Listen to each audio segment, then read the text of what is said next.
Hello లోయిటా, welcome back to our channel journey విశేషాలు. ఇన్ని రోజులు నేను జర్మనీలో ఏం చేస్తున్నాను అని అయితే అడిగారు కదా. నేను ఇప్పుడు దాకా అయితే జర్మనీలో జర్మన్ లాంగ్వేజ్ కోర్స్ అయితే నేర్చుకుంటున్నాను. నేనైతే జర్మనీ ఎఫ్ఆర్బి వీసా మీద వచ్చాను. వచ్చిన తర్వాత కొన్ని మంత్స్ కి జర్మన్ లాంగ్వేజ్ క్లాస్ లో అయితే జాయిన్ అయ్యాను అనమాట. నేను వచ్చినప్పుడు కాడి నుంచి చెప్పాలంటే జర్మన్ లాంగ్వేజ్ నేర్చుకుంటానే ఉన్నాను. నేను వచ్చి కూడా 1 year కంప్లీట్ అయిపోతుంది. 1 year లో దాదాపు 8 months నేను ఈ జర్మన్ లాంగ్వేజ్ కోర్స్ లోనే ఉన్నాను అనమాట. సో బేసికల్ ఇప్పుడు ఏంటంటే నా కోర్స్ కూడా ఎండ్ అయిపోతుంది. ఇదే నా లాస్ట్ డే అనమాట. సో ఈ రోజు మీ అందరికి నేను జర్మన్ లాంగ్వేజ్ ఏ స్కూల్లో నేర్చుకున్నాను ఏంటి అనే విషయాలు అయితే చెప్తాను. అందరినీ తీసుకెళ్లి చూపిస్తాను కూడా నా క్లాస్ రూమ్ అంతా ఎలా ఉంది, నా స్కూల్ అంతా ఎలా ఉంటది అని. అండ్ ఇప్పుడైతే నేను స్టార్ట్ అయ్యాను స్కూల్కి వెళ్ళడానికి. ఇంటి నుంచి మా ఇంటి దగ్గర నుంచి స్కూల్ 1.5 kilometer అనమాట. రోజు బస్ మీద అయితే వెళ్తా ఉంటాను. బట్ ఈ రోజు అయితే వర్షం వస్తుంది, సో అందుకనే గొడిగేసుకుని వెళ్తున్నాను. నాకు చిన్న బస్సు ఉంటది అనమాట. మీ అందరికీ చెప్పాను కదా మా ఊర్లో ఒక చిన్ని బస్సు ఉంది అని. సో ఆ బస్సు మీద వెళ్తాను. దాన్ని బ్రూగర్ బస్ అని అంటారు. రోజు నేను ఆ బ్రూగర్ బస్సు మీద స్కూల్ కి అయితే వెళ్తాను అనమాట. ఆ బ్లాగ్స్ లో మీరు చాలా సార్లు చూసే ఉంటారు మా ఊరు సిటీ సెంటర్. ఆ సిటీ సెంటర్ లోనే నేనైతే బస్ ఎత్తాను ఇప్పుడు. వర్షం అయితే లైట్ గా పడుతుంది కదా, అందుకే రోడ్లన్నీ తడితడిగా ఉన్నాయి. కానీ ఒక మంచి విషయం చెప్పనా, జర్మనీలో ఎంత వర్షం పడినా సరే రోడ్డు మీద అసలు నీళ్లు నిలవవు కాబట్టి ఎంత వర్షం పడినా సరే అసలు బురదగానే ఉండదు. ఎదురుకుంటా చిన్న షెడ్ లా అయితే కనిపిస్తుంది చూసారా, అదే బస్ స్టాప్ అనమాట. ఇటు పక్కన కూడా అలానే ఉంటది. నేనైతే ఇప్పుడు ఆ బస్ స్టాప్ లో బస్ కోసం అయితే వెయిట్ చేస్తున్నాను. ఇప్పుడు నేను ఎక్కబోతున్న ఈ బస్ అయితే మా ఊర్లోనే తిరుగుతుంది, మా ఊరు దాటి అయితే వెళ్దు. ఇదిగోండి ఇదే బ్రూగర్ బస్ కూడా వచ్చేసింది. నిజానికి ఆల్రెడీ మీ అందరికి ఒకసారి ఈ బస్ అయితే చూపించాను, మీకు గుర్తుందో లేదో. రోజు ఈ బస్సులోనే నేనైతే స్కూల్ కి వెళ్తాను అనమాట.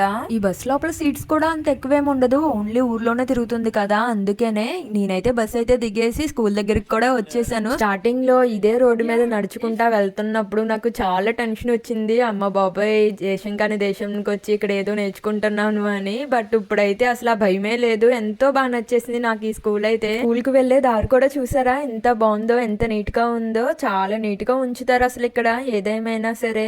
స్కూల్ దగ్గరికి అయితే వచ్చేసాము.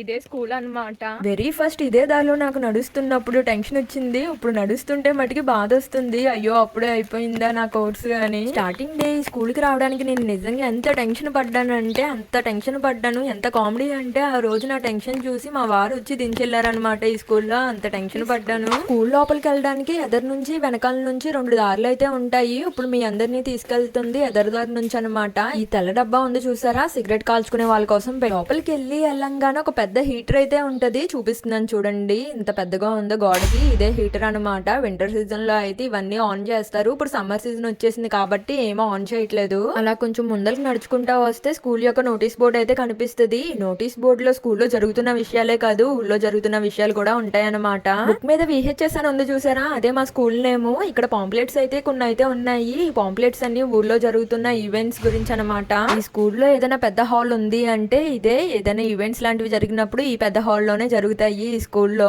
ఈ హాల్ అయితే లాక్ చేసింది, సో అందుకనే మీ అందరినీ లోపలికి అయితే తీసుకెళ్లేపోయాను. వరుసగా అయితే చూస్తున్నారు కదా, క్లాస్ రూమ్స్ అయితే ఉన్నాయి. ఇప్పుడు మీ అందరినీ నా క్లాస్ రూమ్ కూడా తీసుకెళ్తాను. వింటర్ సీజన్ లో మస్తు చలేస్తుంది కదా, సో అందుకనే అందరూ బండ జాకెట్లు వేసుకుని స్కూల్ కి అయితే వస్తారు. వింటర్ సీజన్ లో చలాపడానికి ప్రతి క్లాస్ రూమ్ బయట ఇలా హీటర్స్ ఉంటాయి అండ్ జాకెట్స్ పెట్టుకోవడానికి ఇలా హుక్స్ కూడా ఉంటాయి అనమాట.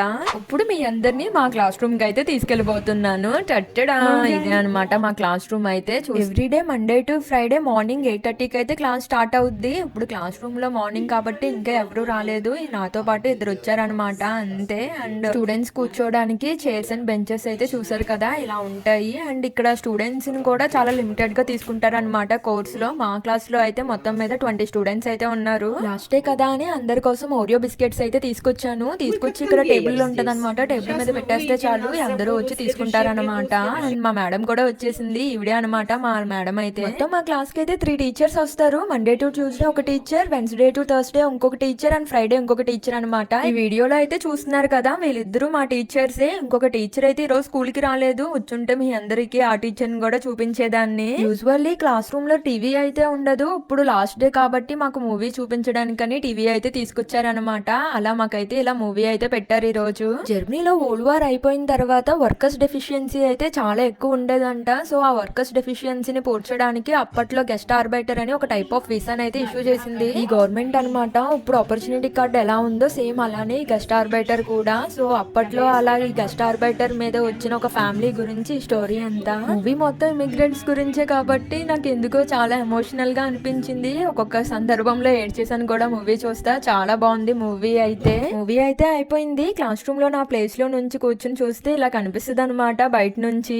మేడమ్స్ అయితే ఇలా రేడియో కూడా తెచ్చుకుంటారు, ఎందుకంటే మాకు జర్మన్ వర్డ్స్ అవన్నీ వినిపించడానికి. క్లాస్ రూమ్ బయట నుంచి చూస్తుంటే చూసారా ఎంత చక్కగా ఉందో బయట గ్రౌండ్ అయితే. సో వీళ్ళందరూ మా క్లాస్మేట్స్ అనమాట. ఇంకా లాస్ట్ డే కాబట్టి కొన్ని ఫొటోస్ అయితే దిగుతున్నారు అందరూ. నేనైతే వాళ్ళు దిగుతుంటే వీడియో అయితే తీస్తున్నాను. మా క్లాస్ లో ఉన్న 20 స్టూడెంట్స్ డిఫరెంట్ కంట్రీస్ నుంచి వచ్చిన వాళ్ళే. సో అందరం కలిసి ఇక్కడ ఒకే చోటన జర్మన్ అయితే నేర్చుకున్నాము. క్లాస్ రూమ్ లో ఇయర్లీ క్యాలెండర్ కూడా ఉంటది. సో ఆ క్యాలెండర్ చూసే మాకు ఎగ్జామ్స్ ఎప్పుడున్నాయి, హాలిడేస్ ఎప్పుడున్నాయి అని చూసుకునే వాళ్ళము. ఫోటోలో కనిపిస్తున్న ఈ మా అమ్మ నాకైతే గిఫ్ట్ ఇచ్చింది. నాకైతే చాలా హ్యాపీగా అనిపించింది గిఫ్ట్ చూడంగానే. మా అమ్మ అయితే ఉక్రెయిన్ నుంచి వచ్చిందనమాట. మా క్లాస్ లో ఉన్న ఏకైక ప్రెగ్నెంట్ లేడీ అయితే తన రొమేనియా నుంచి వచ్చింది.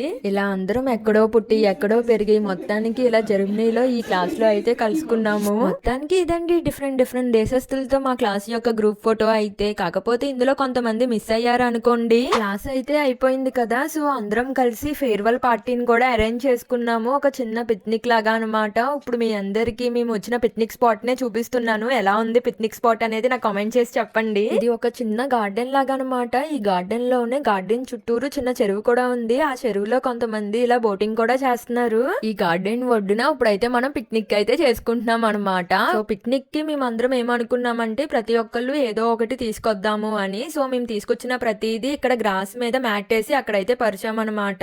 అండ్ వీటితో పాటు గ్రిల్ కూడా ఉంది. సో గ్రిల్ కోసం దీనైతే అన్ని ప్రిపేర్ చేస్తుంది అనమాట. ఇక్కడ వాళ్ళకి అసలు ఆ గ్రిల్ అంటే ఓ మై గాడ్ చాలా ఇష్టం, గ్రిల్ మీద కాల్చుకుని తినడం అంటే. సో అందుకనే వీళ్ళందరూ కలిసి ఇలా గ్రిల్ అయితే ప్లాన్ చేశారు. సో గ్రిల్ కోసం ఇలా మంట అయితే పెడుతున్నారు అనమాట. బేసికలీ మా క్లాస్ లో డిఫరెంట్ కంట్రీస్ నుంచి వచ్చినా సరే most of the people Ukraine and Russia నుంచే ఇక్కడికి వచ్చారనమాట. ఎందుకంటే ఇప్పుడు అక్కడ వార్ జరుగుతుంది కదా, సో అందుకనే అందరూ ఇక్కడికి మైగ్రేట్ అయిపోయారు. ఒక బొమ్మ షిప్ ని అయితే చెరువులో వదిలారు. ఆ షిప్ అయితే అసలు చూడండి జుయి అంటూ అటు అని ఇటు అని ఎలా తిరిగిపోతుందో. అసలు రియల్ షిప్ వెళ్తే ఎలా ఉంటుందో అలానే ఉందో అచ్చం ఇది కూడా. గ్రిల్ చేసే డ్యూటీ అయితే మొత్తం ఇతనే తీసుకున్నారు. అక్కడైతే చూస్తున్నారు కదా సలసల కాగే బొగ్గుల మీద మీట్ అయితే పెట్టేశారు. అండ్ మీ అందరికి ఒక విషయం తెలుసా, మా క్లాస్ మొత్తం మీద నేను ఒక్కదానే వెజిటేరియన్ ని. నేను ఫస్ట్ టైం వెజిటేరియన్ అని వీళ్ళందరికీ చెప్పినప్పుడు వీళ్ళందరూ చాలా షాక్ అయ్యారు. బేసికలీ నేను వెజిటేరియన్ అయినా సరే నాకు అలాంటి పట్టింపులు ఏం లేవు. తినేవాళ్ళు తింటారు, తిన్నవాళ్ళు తినరు అంతే. సో అందుకనే వీడియో కూడా తీసాను. సో దీని గురించి ఎవరు తప్పుగా అయితే అనుకోకండి. ఎన్ని వెరైటీస్ ఉన్నాయో చూడండి.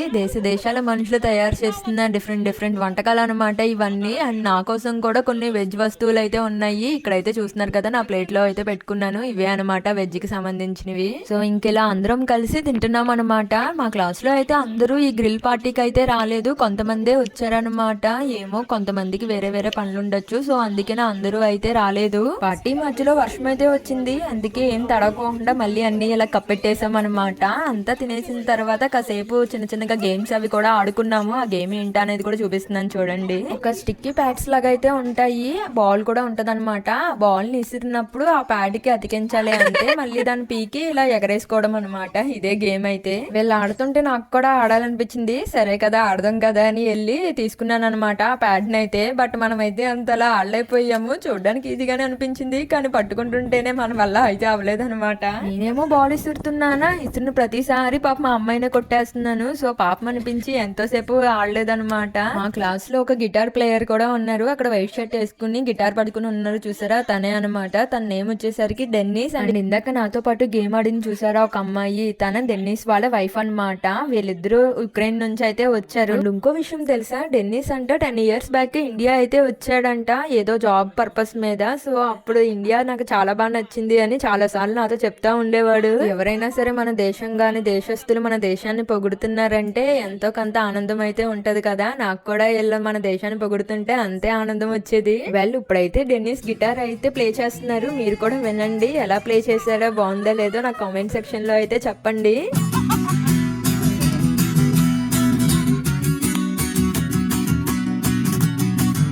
ఇదండి మొత్తానికి నేను జర్మనీలో వీళ్ళందరితో కలిసి జర్మన్ అయితే నేర్చుకున్నాను. మీకు ఎలా అనిపించిందో నా కామెంట్ సెక్షన్ లో అయితే చెప్పండి ఈ వ్లాగ్ గురించి.